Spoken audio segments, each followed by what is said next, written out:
Mon père m'a appelé le fardeau que tout le monde devait porter. Je n'ai rien dit, et je suis parti du jour au lendemain.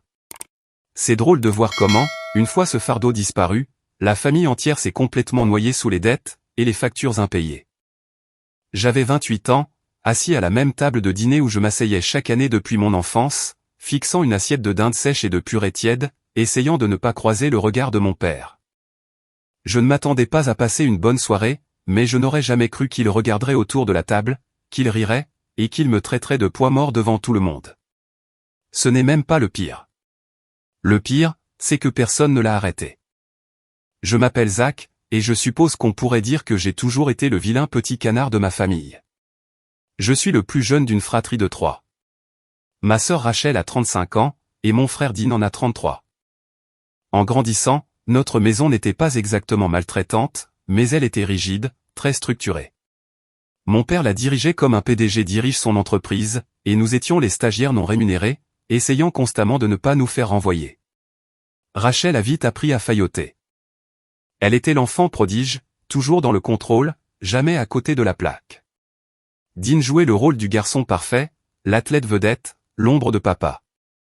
Et moi, j'étais le silencieux, le créatif, celui qui ne voulait pas se lancer dans les affaires, ou la finance, ou quel que soit le plan que mon père avait tracé pour mon avenir, avant même que j'atteigne la puberté.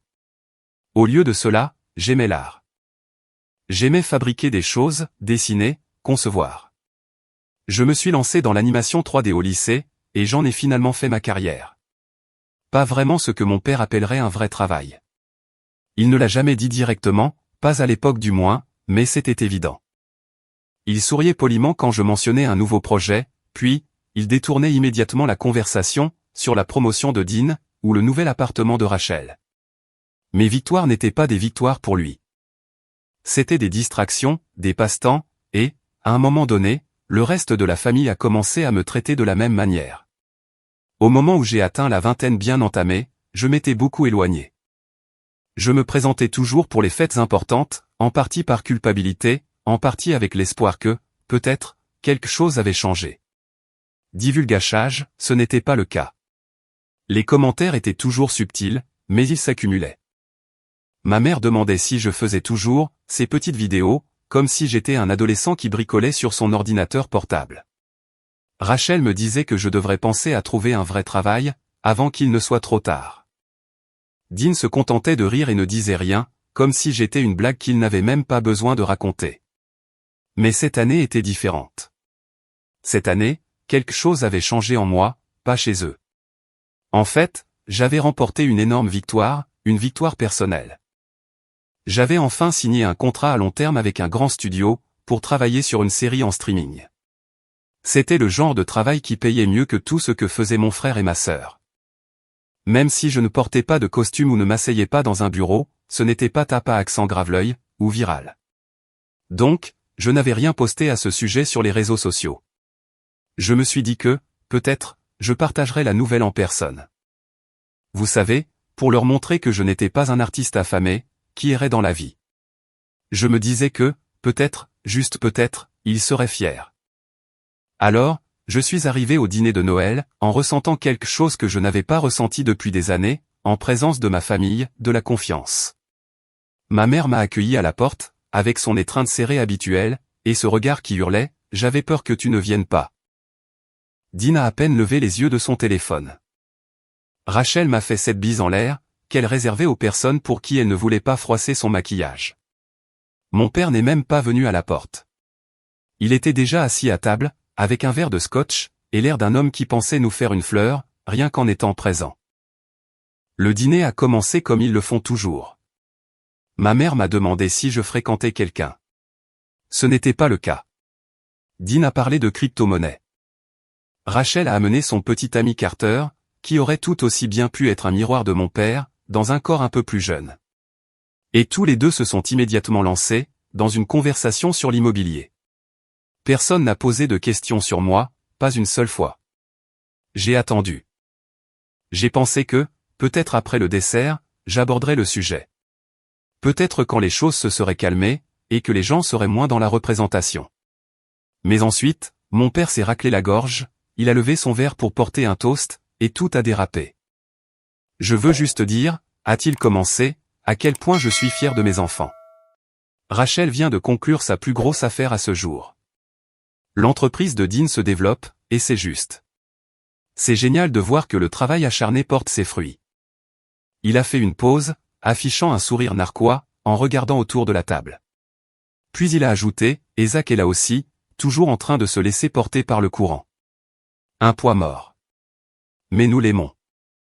Cela a été dit comme une blague, le genre de chose dont on est censé rire, pour la rendre moins tranchante. Mais personne n'a ri. Pas vraiment. Rachel a laissé échapper un petit rire poli. Dean a reniflé de moquerie. Ma mère s'est figée, sa fourchette à mi-chemin de sa bouche. Carter a souri de toutes ses dents, comme si c'était la chose la plus drôle qu'il ait entendue de la journée. Et je suis juste resté assis là. Je n'ai pas ri. Je n'ai pas argumenté. Je n'ai même pas tressailli. J'ai juste laissé planer la chose.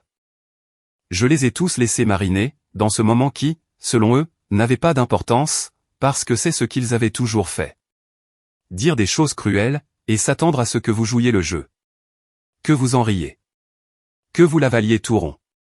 Mais cette fois, je n'allais pas le faire. À la place, j'ai posé une question. Une seule phrase qui, je le jure, a vidé la pièce de tout son air. Ma mère a fait tomber sa fourchette. Le sourire de Rachel s'est brisé.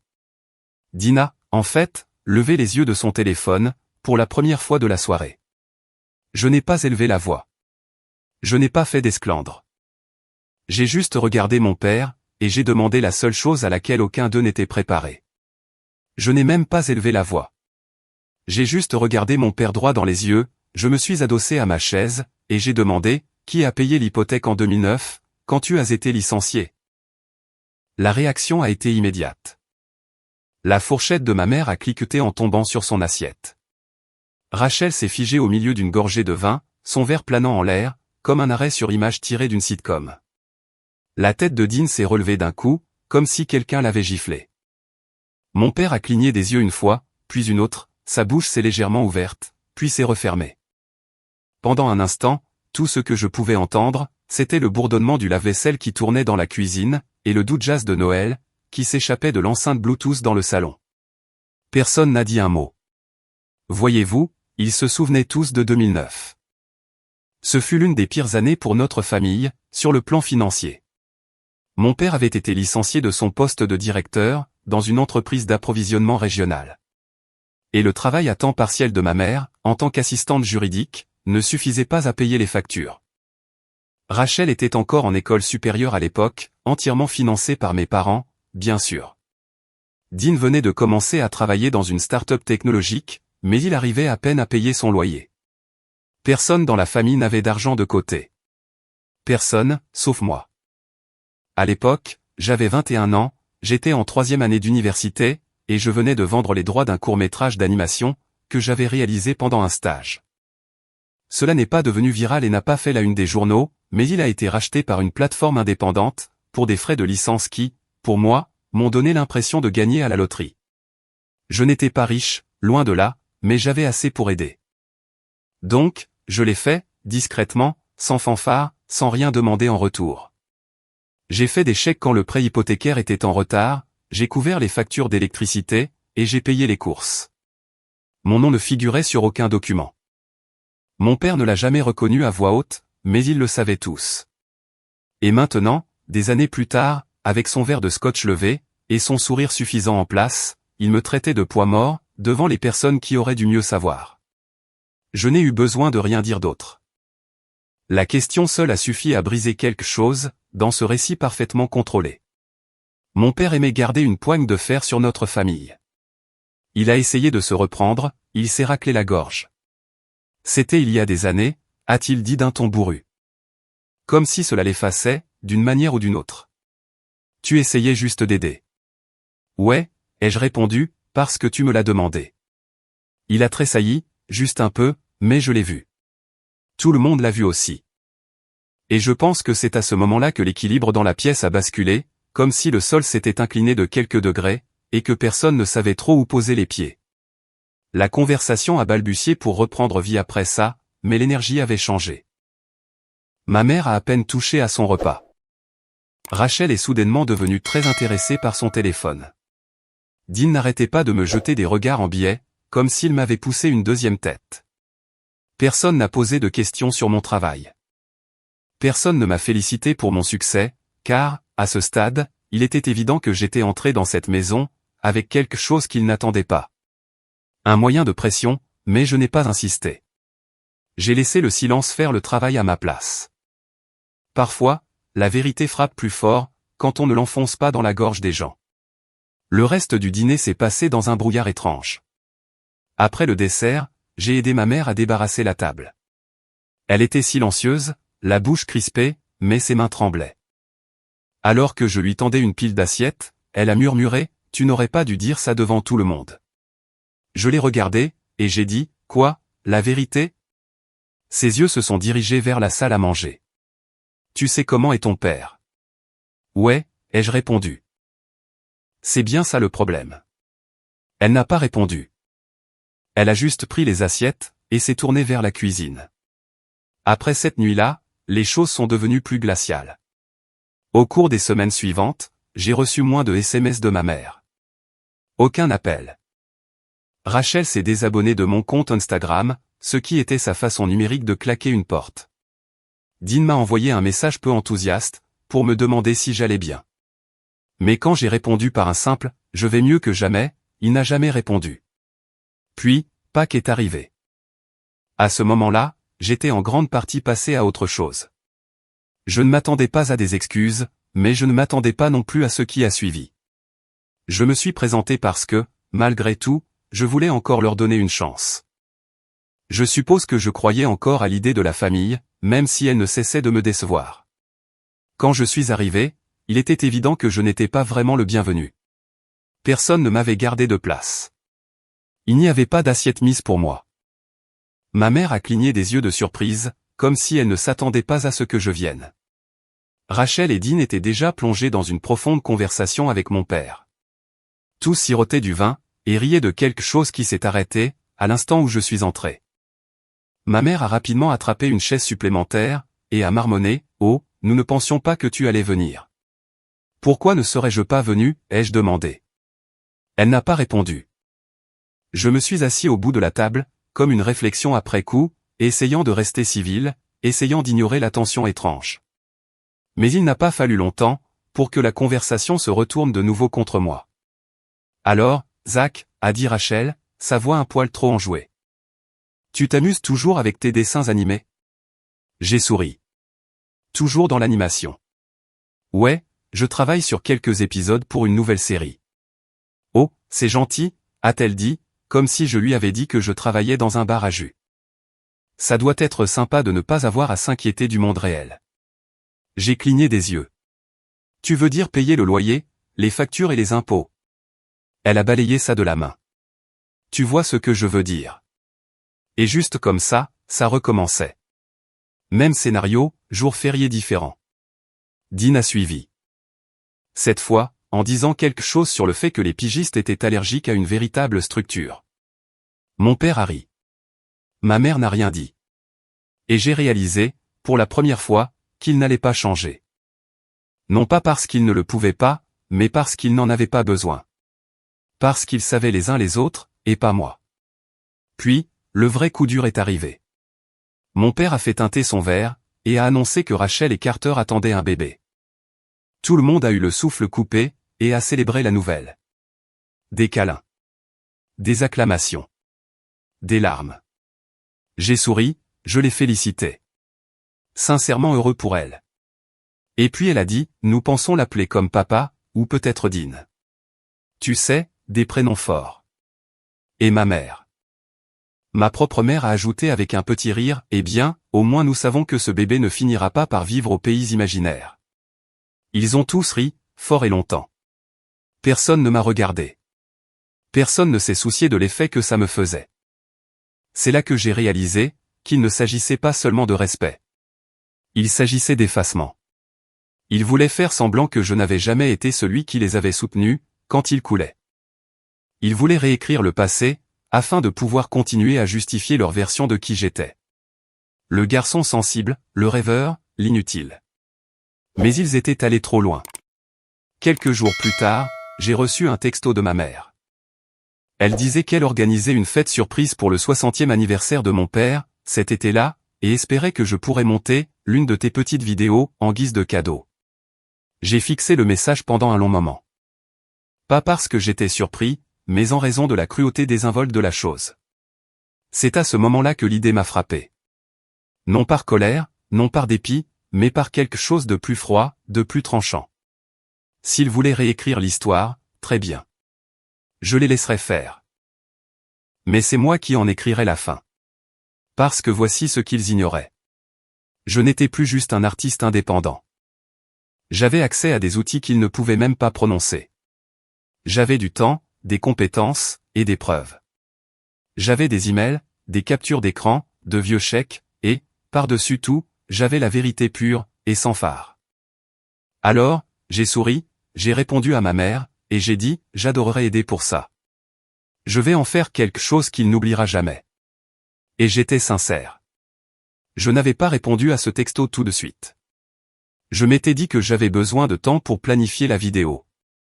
Mais, en réalité, j'avais juste besoin d'espace pour respirer, pour réfléchir.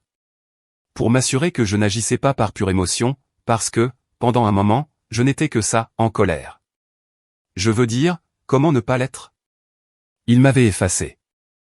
Je suis resté assis là pendant un long moment, après ce dîner de Pâques, à simplement faire défiler des photos sur mon téléphone.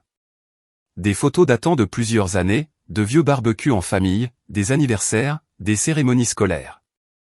Sur chacune d'elles, j'étais mis de côté.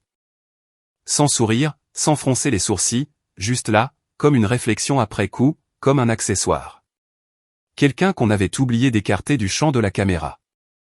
Et plus je regardais, plus je réalisais que j'avais passé la majeure partie de ma vie à me faire tout petit, pour m'insérer dans l'espace qu'ils avaient creusé pour moi. Un rôle dont ils n'avaient jamais eu l'intention qu'il soit assez grand, pour ce que j'étais réellement. Mais ce rôle, j'avais fini de le jouer. Je n'ai pas explosé. Je n'ai pas envoyé de textos dramatiques, ni fait d'annonces publiques. Je n'ai même pas rappelé ma mère. Je me suis juste éloigné silencieusement, intentionnellement, et, pour la première fois de ma vie, j'ai arrêté de me demander ce qu'ils pensaient de moi. J'ai arrêté d'attendre leur approbation, comme s'il s'agissait d'une sorte de prix, que je n'avais pas encore mérité. Et ça, c'était le commencement. Les quelques mois qui ont suivi ont été bizarres, solitaires à certains égards, libérateurs à d'autres. J'ai arrêté de répondre sur la discussion de groupe familial, j'ai arrêté de vérifier Instagram, pour voir si Rachel avait cédé et s'était réabonnée à moi. Ce n'était pas le cas. Quand ma mère m'envoyait d'occasionnels messages du type « J'espère que tu vas bien », je gardais mes réponses brèves, polies, et distantes. Elle l'a remarqué. Finalement, les messages se sont raréfiés, jusqu'à devenir un filet d'eau. Mais, alors que mes liens avec eux se desserraient, j'ai commencé à m'ancrer à autre chose. Mon travail, ce contrat d'animation dont j'ai parlé, a explosé, dans le bon sens du terme. J'y ai investi tout ce que j'avais. Des nuits tardives, des petits matins, des week-ends passés à affiner des images clés, et à construire des rythmes émotionnels pour des personnages, qui, ironiquement, me semblaient plus réels que les personnes avec qui je partageais un nom de famille. Mon travail est devenu ma thérapie. Chaque scène que j'achevais me donnait l'impression de recoller des morceaux de moi-même, qui avaient été ébréchés pendant des années. Et les gens l'ont remarqué. La série a été lancée sur une grande plateforme. Les critiques l'ont qualifiée de visuellement époustouflante, et d'émotionnellement résonante. Un extrait de l'un des épisodes est devenu viral sur TikTok, et, soudainement, j'ai été inondé de messages. Des gens qui me disaient à quel point l'histoire comptait pour eux, à quel point les personnages leur rappelaient leur propre vécu. Une personne a écrit « C'est comme si vous aviez rampé dans ma tête, et animé mon enfance ». Cela m'a frappé de plein fouet, parce que, pour la première fois de ma vie, je n'étais pas seulement vu. J'étais compris. Pas par ma famille, pas par des personnes que je connaissais depuis l'âge de 5 ans, mais par des étrangers. Des étrangers qui se moquaient de l'école où j'étais allé, ou de savoir si je portais un costume. Ils ne se souciaient que de ce que je créais, de ce que j'offrais au monde, et ça, c'était suffisant. J'ai été invité à prendre la parole lors d'une table ronde, à une grande exposition d'animation cet été-là. J'ai pris l'avion pour Los Angeles, et j'ai séjourné dans un hôtel décent pour une fois, au lieu de squatter le canapé d'un ami. Je me suis tenu sur une scène, avec des créateurs que j'admirais depuis le lycée, et j'ai parlé de la narration visuelle, et de l'utilisation des traumatismes comme prisme pour l'art. Le modérateur m'a demandé ce qui avait inspiré le ton émotionnel de la série. J'ai répondu, la famille, et j'en suis resté là. Mais, même si les choses allaient bien, je mentirais si je disais que je ne pensais jamais à eux. Au visage de mon père, quand j'ai posé cette question. À ma mère regardant son assiette, comme si elle voulait disparaître. À cet étrange sentiment de vide, sachant que mon succès ne signifiait rien, pour les personnes qui auraient dû s'en soucier le plus. Il y a eu des moments calmes, entre deux montages ou avant de me coucher, où le doute s'insinuait. Où je me demandais si j'étais mesquin, si c'était moi qui devenais froid, si, peut-être, j'avais mal compris les choses depuis le début. Mais ensuite, je me rappelais du dîner, des rires, de la façon dont ma mère avait dit, au moins, ce bébé ne finira pas au pays imaginaire. Comme si toute mon existence était une blague pour elle. Et cela me sortait de ma torpeur. Il n'avait pas seulement rejeté mon travail. Il m'avait rejeté, moi, encore et encore. Alors, j'ai continué à construire. Avec le succès de la série, j'ai commencé à recevoir des offres, de plus grands projets, des contrats pour des longs métrages, et même quelques demandes de studios, avec lesquels je rêvais de travailler. J'ai signé avec un agent, j'ai pris des conseils juridiques, et j'ai monté une équipe. Soudainement, je ne faisais plus juste de petites vidéos. Je dirigeais mon propre petit studio de production. J'ai embauché 2 assistants, engagé quelques pigistes, et commencé à encadrer un jeune de ma ville natale, qui me rappelait qui j'étais à 16 ans. Et la meilleure partie, c'est que je n'en ai rien dit à ma famille. Laissez-les penser que je bricolais encore dans ma chambre, comme un adolescent qui s'ennuie. Laissez-les continuer à me sous-estimer. C'était le meilleur camouflage que je pouvais demander, jusqu'à ce que le texto arrive. Fin juin. Ma mère. Salut, Zach. Juste un rappel pour la surprise de papa. Son 60e, le 15 juillet.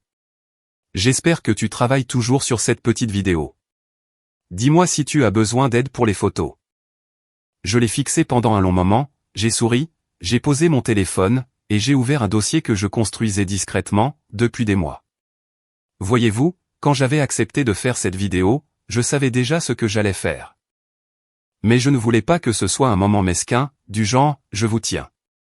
Je voulais que cela signifie quelque chose, que cela s'abatte avec suffisamment de poids, pour que personne ne puisse l'ignorer en le qualifiant de simple crise de colère. Je voulais tendre un miroir à ma famille, et les laisser voir exactement qui ils étaient. Qui ils avaient été depuis le début, sans que je n'aie besoin de prononcer un seul mot.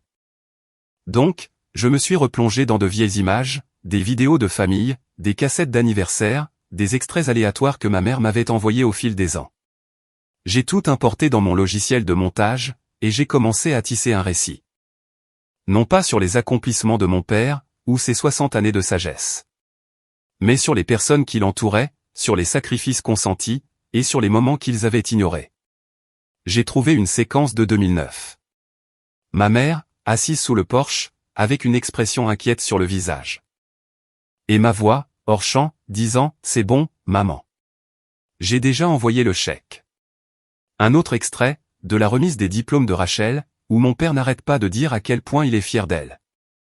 Et l'on peut à peine entendre ma voix, en arrière-plan, dire « Je crois que j'ai été accepté dans ce programme d'été. » Ignoré, négligé, oublié.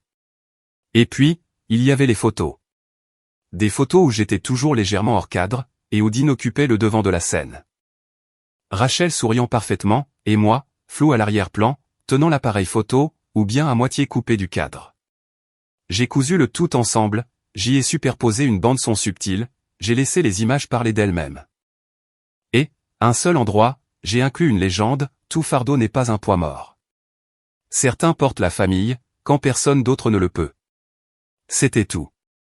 Pas de voix off, pas d'explication. Juste les images, la musique, et cette seule phrase. J'ai exporté la version finale, la veille de la fête. Et puis, pour la première fois depuis des années, j'ai acheté un vrai costume. Pas pour eux, pour moi. Je voulais entrer dans cette maison, en sachant exactement qui j'étais. Et c'est ce que j'ai fait. La fête avait lieu chez mes parents, bien sûr.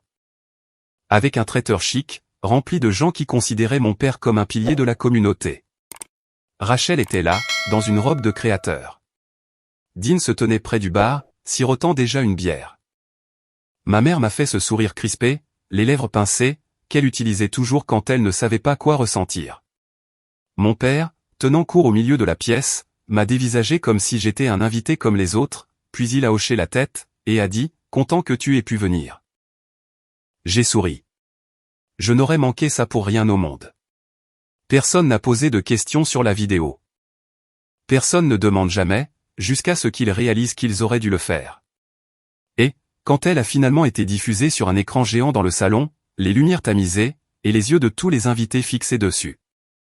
Le silence qui s'est abattu sur cette pièce, était plus lourd que tout ce que j'avais ressenti auparavant. On aurait pu entendre une mouche voler. Le sourire de mon père a disparu. Ma mère avait l'air d'avoir vu un fantôme. La mâchoire de Rachel s'est serrée. Dean. Pour une fois, il avait l'air sincèrement mal à l'aise. Et moi, je me tenais juste au fond de la pièce, les mains dans les poches, regardant tout cela.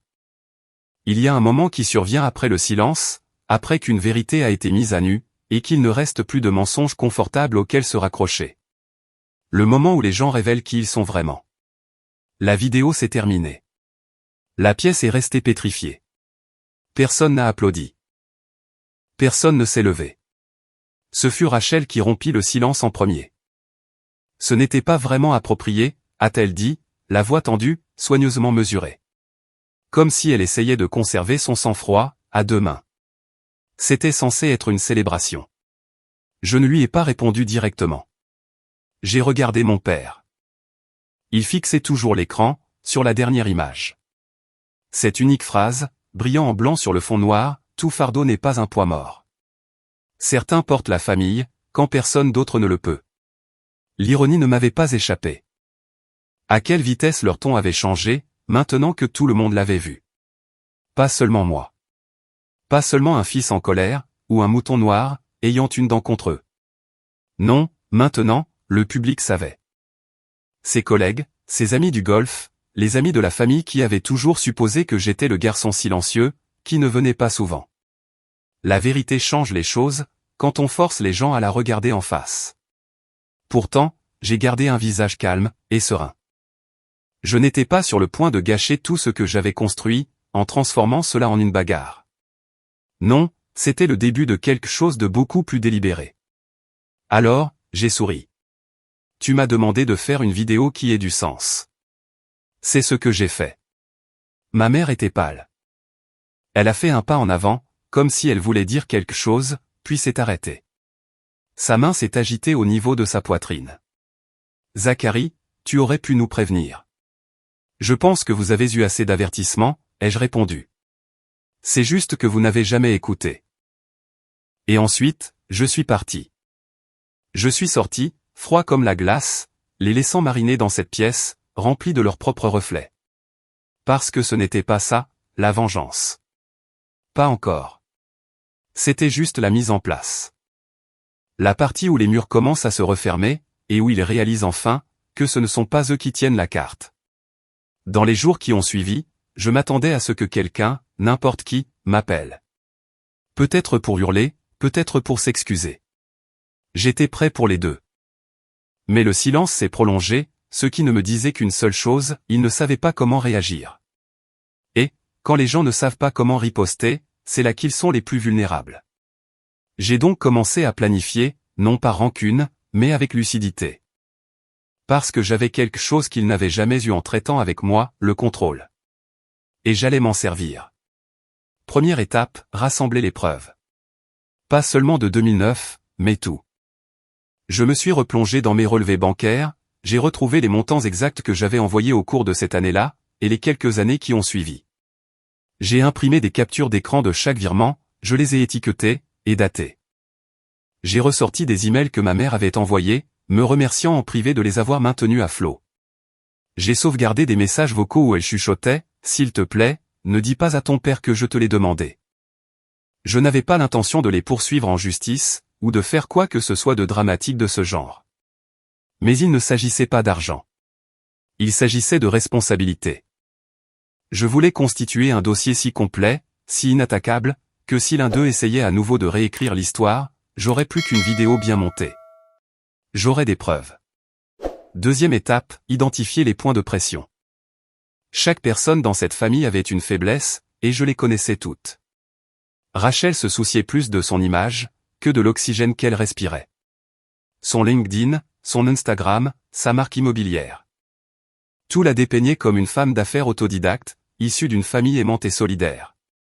Ses abonnés voyaient les brunchs, les appartements de luxe, et les chaussures chères. Ils ne voyaient pas les vilaines vérités. La façon dont elle avait manipulé mes parents, pour qu'ils co-signent son premier prêt hypothécaire, tout en me rabaissant, parce que j'avais besoin d'aide pour un prêt automobile. La façon dont elle m'avait dénigré auprès de ses clients, parce que mes trucs d'animation bizarres étaient un peu trop alternatifs. Dean était plus discret, plus subtil, mais il cherchait désespérément à être validé. Il essayait toujours d'impressionner papa, même maintenant, dans la trentaine. Sa plus grande peur? Paraître petit, faible. Comme s'il n'était pas le type dont papa se vantait au terrain de golf. Et il avait des secrets, lui aussi. Des choses que je n'étais même pas censé savoir. Et puis, il y avait mon père. L'homme qui avait passé des décennies à soigner minutieusement son image, celle d'un professionnel respecté, et d'un chef de famille très uni. Toute sa réputation reposait sur cette illusion. Et, s'il y avait une chose que mon père ne supportait pas, c'était l'idée d'être perçu, comme quelqu'un qui ne maîtrisait pas la situation. Mais voilà le truc. Quand vous traitez votre propre enfant comme une déception pendant assez longtemps, il finit par cesser de vous protéger. Alors, j'ai dressé une liste. Non pas de choses à détruire, mais juste de vérités à révéler. Troisième étape, rassembler des alliés. Or, cette partie m'a surpris, moi-même. Je ne pensais pas en avoir. Mais le mot se répand. Les gens parlent. Cette vidéo avait été partagée plus de fois que je ne l'espérais. L'une des anciennes amies de Rachel, une femme nommée Camilla, m'a envoyé un message privé quelques jours après la fête. Elle a écrit « C'était courageux ce que tu as fait.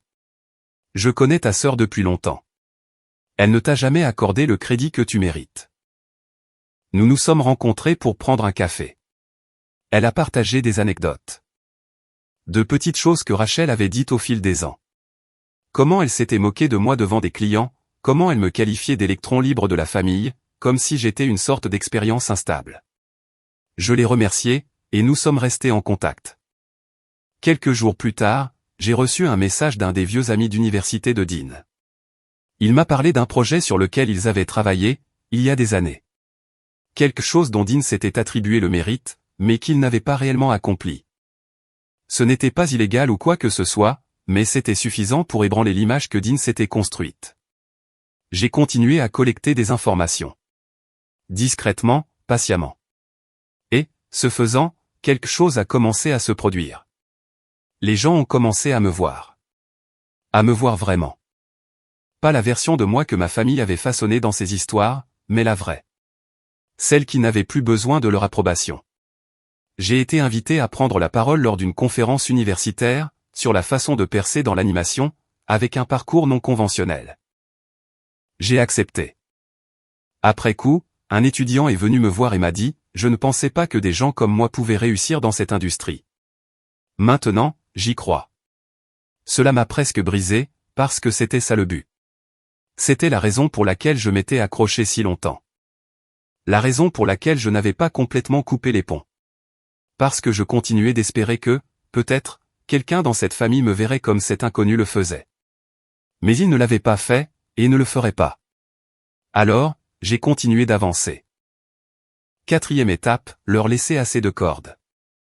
Maintenant que je ne les protégeais plus, je me suis penché sur leurs histoires. Je les ai laissés parler. Quand les gens me demandaient comment allaient les choses avec ma famille, je répondais, vous devriez leur demander. Quand les gens interrogeaient Rachel, à propos de la vidéo de la fête d'anniversaire, elle bafouillait, esquivait. Elle disait des choses comme, Zach a toujours été émotif. Ce qui, bien sûr, ne faisait que rendre les gens plus curieux. Et plus les gens devenaient curieux, plus les fissures commençaient à se montrer. Rachel a perdu un client. Un gros client. Il s'avère que ce client avait vu la vidéo, posé des questions, et n'avait pas aimé sa façon d'y répondre. L'image compte dans son monde, et elle n'a pas pu retourner la situation assez vite. Dean, lui, a essayé de faire silence radio. Mais, dans un réseau suffisamment petit, le silence est suspect. Il s'est retiré d'un projet de start-up sur lequel il travaillait.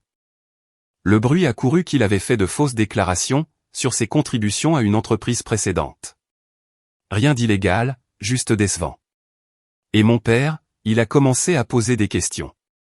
D'abord par l'intermédiaire de ma mère. Des textos du genre « Papa veut parler. Tu peux l'appeler ?» Puis directement « Zach, assez de drame. Asseyons-nous. Mettons les choses au clair. » Je n'ai pas répondu, parce que je savais exactement ce que ce message signifiait. Il ne signifiait pas qu'il voulait s'excuser. Il signifiait qu'il voulait reprendre le contrôle, pour nettoyer les dégâts avant qu'ils ne s'étendent davantage. Mais ils s'étendaient déjà. Et je n'avais pas terminé. Pas encore. La dernière étape du plan était simple. Créer l'opportunité. Celle-ci s'est présentée, ironiquement, grâce à Rachel. Elle organisait un gala de charité fin septembre. Un grand lieu, une liste d'invités encore plus grande. J'ai reçu une invitation par l'intermédiaire de Camilla. Apparemment, Rachel n'avait pas réalisé que nous étions devenus amis. J'ai répondu présent. Oui. Le soir venu, je portais un costume noir, le même sourire calme, la même confiance tranquille. Et, glissé sous mon bras, une pochette en carton. Le gala de charité était, à tous égards, le spectacle étincelant et prétentieux auquel je m'attendais. Rachel a toujours eu un don pour transformer les événements en opportunités de marketing, et cette soirée ne faisait pas exception. Des bannières élégantes avec son logo, des touches dorées sur tout, des centres de table jusqu'aux glaçons, et un photographe posté juste à l'entrée, prenant des clichés des invités à leur arrivée, comme s'il s'agissait du mégala. L'événement était censé récolter des fonds pour un hôpital pour enfants. Une noble cause. Mais Rachel ne faisait pas ça pour les enfants. Elle le faisait pour l'image, pour les publications sur les réseaux sociaux, pour la série de hashtags qu'elle avait, sans aucun doute, préparé des jours à l'avance. J'ai pénétré dans cette salle de bal, avec la pochette en carton glissée nonchalamment sous mon bras, et un sourire que je ne pouvais pas tout à fait réprimer. Je n'étais pas nerveux. Plus maintenant. Il ne s'agissait pas de confrontation. Il s'agissait de tourner la page. Tout ce qui était sur le point de se produire avait été déclenché il y a longtemps. Il fallait juste un petit coup de pouce. Et, ce soir, ce coup de pouce, c'était moi. Camilla m'a retrouvé près du fond de la salle, exactement comme elle l'avait promis. Elle avait l'air vive et élégante dans une robe bleu marine, tenant une coupe de champagne, et observant la foule comme un faucon. « Elle est là-bas » a-t-elle murmuré, en penchant la tête vers le podium. Elle vient de finir son discours. Tout le monde applaudissait. Personne n'écoutait. J'ai hoché la tête. Parfait. Je n'ai pas approché Rachel tout de suite. J'ai attendu, je me suis mêlé aux invités, j'ai fait un peu de conversation avec quelques personnes que je reconnaissais des cercles en ligne, des producteurs, des scénaristes, et un cadre d'un service de streaming, qui m'avait contacté le mois dernier. C'était drôle. C'était le genre de personne que mon père se serait plié en quatre pour impressionner. Le genre que Rachel essayait toujours d'attirer. Et il me connaissait. Non pas comme l'autre frère, ni comme l'artiste, mais comme Zach Eden, le gars qui avait construit quelque chose sur son propre nom. Finalement, Rachel m'a repéré. Son sourire était le genre de choses que l'on apprend dans des cours d'étiquette onéreux. Parfaitement proportionné, totalement creux. Zach, a-t-elle dit, glissant vers moi sur des talons qui coûtaient probablement plus cher que mon vol. Tu es venu ? Je lui ai rendu son sourire. Bien sûr. Je n'aurais manqué ça pour rien au monde. Tu as toujours eu le don d'organiser des fêtes.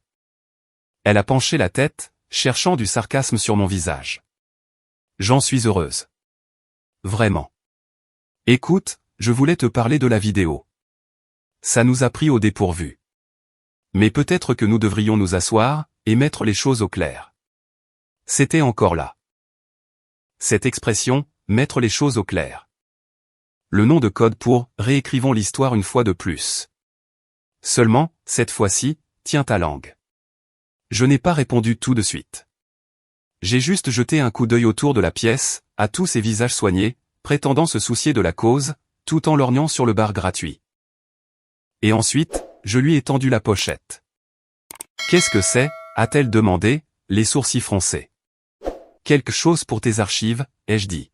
« Vas-y, ouvre. » Elle a froncé les sourcils, mais l'a ouverte. Ses yeux ont parcouru la première page, puis se sont figés. Sa bouche s'est légèrement entr'ouverte. Une lente inspiration, puis une autre. Son visage s'est vidé de son sang. À l'intérieur, se trouvaient les impressions de chaque paiement que j'avais fait à nos parents. Les chèques hypothécaires, les factures, des captures d'écran de mails, de textos, des transcriptions de messages vocaux. Et, par-dessus tout, une lettre signée de notre père, datant de l'époque où il était assez désespéré, pour demander de l'aide par écrit. « Zach, nous te rembourserons. Tu ne fais pas que nous aider, tu nous sauves. Je sais que nous avons été durs avec toi, mais je promets que nous n'oublierons jamais cela. » J'ai regardé les émotions vaciller en elle, la confusion, la prise de conscience, et enfin, la panique. Elle a levé les yeux vers moi, la voix basse et tranchante. « Pourquoi me montres-tu ça ? » « Parce que je veux que tu te souviennes de quelque chose, ai-je répondu. Tu as construit cette marque, sur l'idée que tu viens d'une famille forte et solidaire. Tu as utilisé ce récit pour attirer des clients, des partenaires, de la sympathie. Mais c'est de la fiction. Tu as passé des années à me rabaisser, à te moquer de moi. À réécrire notre histoire pour que tu sois toujours la brillante étoile. Mais la vérité. Je me suis penché, juste assez pour qu'elle seule puisse entendre. La vérité a des dents. Elle respirait vite maintenant. Si c'est une sorte de menace. Ça ne l'est pas, ai-je dit calmement. C'est une faveur. Une chance pour toi de t'arrêter, avant que je ne décide de rendre ça public. Elle s'est raidie. Tu n'oserais pas, je n'en ai pas besoin, ai-je répondu. Les dégâts sont déjà faits. Les gens ont vu cette vidéo. Ils se posent déjà des questions. Et si je décide de publier ça, j'ai tapoté le dossier, toute ton image s'effondre. Je ne suis pas là pour te ruiner, Rachel. Je suis là pour te dire qu'à partir de maintenant, tu n'as plus le droit de parler à ma place. Tu ne peux plus m'utiliser. Tu ne peux plus m'effacer. Elle n'a pas répondu. Elle a juste fixé le vide, la mâchoire serrée. Je l'ai laissé planter là, et je me suis éloigné. Je ne me suis pas arrêté à Rachel, cependant. Le lendemain matin, j'ai rendu une visite discrète au bureau de Dean. Pas de réunion, juste une livraison. J'ai laissé une petite enveloppe à sa réceptionniste, adressée de mon écriture. À l'intérieur, il y avait quelques mots amicaux, et une copie d'un message que j'avais reçu de son ancien partenaire commercial. Celui qui m'avait confié que Dean s'était attribué le mérite de son travail, il y a des années. L'enveloppe incluait un mot, j'ai gardé ceci privé. J'espère que tu feras de même à l'avenir. Tu as passé beaucoup de temps à agir comme si j'étais inférieur à toi. Ne faisons plus semblant. Il n'a jamais répondu. Et puis, il y a eu mon père. Cette conversation a eu lieu autour d'un café. Pas chez mes parents, mais en terrain neutre. Un petit café dans une rue tranquille. Il s'est présenté avec cette même expression sur la défensive, qu'il arborait toujours, quand il savait qu'il ne maîtrisait pas la situation. Il avait l'air vieux, ou fatigué. Peut-être que c'était l'éclairage. Peut-être que c'était simplement le fait de le voir enfin tel qu'il était, et non pas tel que je voulais qu'il soit. Il s'est assis en face de moi, s'est raclé la gorge, et a dit, « Tu as prouvé ce que tu voulais. » Non, ai-je répondu. J'ai fait la paix avec moi-même. Que tu le comprennes ou non, ça ne regarde que toi. Il m'a regardé pendant un long moment. Tu penses que j'ai été un mauvais père. Je pense que tu étais un père fier. Et la fierté peut rendre les gens aveugles. Il a hoché la tête lentement.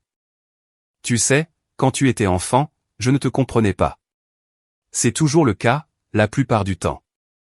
Ce n'est pas ça le problème, ai-je dit. Le problème, c'est que tu n'as jamais essayé. Le silence s'est étiré entre nous. Puis il a dit quelque chose que je n'attendais pas. Merci pour le prêt hypothécaire. Pour tout.